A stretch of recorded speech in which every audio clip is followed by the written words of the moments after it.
So again, I'm not going to go through the details, it's just to remind you which aspects of the National Development Plan is really looking at the education. My challenge to this team, it's a challenge to all of us, but today is education.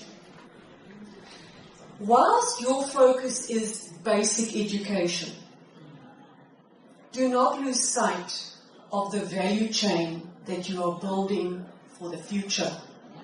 We might be very happy with our education outcomes in DBE, and it's good to celebrate it. We should. We've worked hard. But the next step is, how do we bridge the gap that we are experiencing from the higher education sector? Because we hear that our students are not quite ready, some of them, when they go into the tertiary education. Some of them being pushed the old-fashioned academic route and not looking at the artisan skills that are critical and can make a significant difference to the labour market.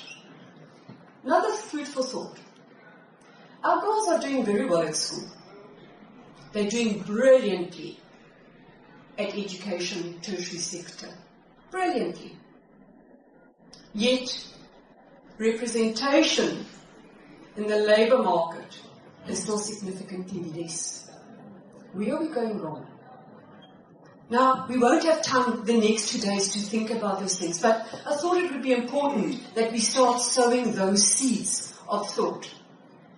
So, colleagues, as much as we want to stick with Department of Basic Education, we will be losing the opportunity of understanding this critical enabler. And unfortunately, our society has changed. It's not like when we were growing up. And mom and dad took lots of responsibility. And granny and grandpa and uncle and aunt took lots of responsibility, pushing us through the academic system because they realized it was important. More and more pressure is being put on the basic education system to deal with some of the social ills that we are suffering from now. And that's why, as much as we look at the matric pass rates and early childhood development, there is also still that responsibility of dealing with our social welfare aspects, of dealing with health. And there are very sound reasons for that.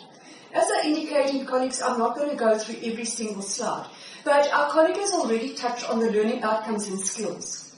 School safety. Remember the MEC spoke about those issues that impact. How often when it's school holidays are there substantial losses? Computers stolen, windows broken, by the very same community that we are serving. So there's something we've got to do differently, because it's a key factor that's impacting on the fiscal ability, the budget that's so constrained. Every time you've got to rebuild a school, every time you have to fix a toilet door, every time you've got to fix a cracked window, is money that is not going directly to having more educators, better digital systems in place. And it'll be interesting if the universities can help us do some of that analysis, because you've got those figures. We don't like to talk about them, eh? And then it comes and bites us because we don't understand why are we struggling. We're struggling because there are other factors that are impacting on our ability to deliver. The same with our infrastructure and our learning environment. Colleagues, if we think about it, for my sins I was pulled into some of the school nutrition programs. And I'm the type of person, I'm not just going to see if the school nutrition is okay. I'm going to walk around the site and see what's happening. We sit in what we think are horrible offices.